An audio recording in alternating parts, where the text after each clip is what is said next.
تصريح يهز العالم من زين الدين زيدان قبل نهائي كأس العالم. انظر ماذا قال. وإن كنتم محبي ومشجعي لزين الدين زيدان فياريت تدعمونا بلايك واشتراك للقناة علشان نقدر نوصل لكم كل جديد.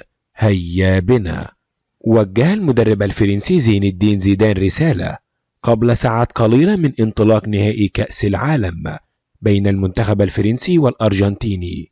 وقال زين الدين زيدان: كأس العالم هو حلم الطفولة، دعونا نحصل على النجمة الثالثة. هيا أيها الأزرق.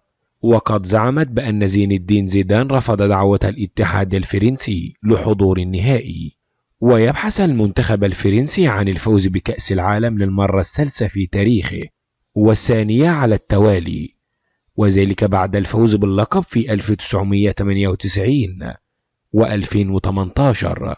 وبكده يبقى انتهينا من الفيديو.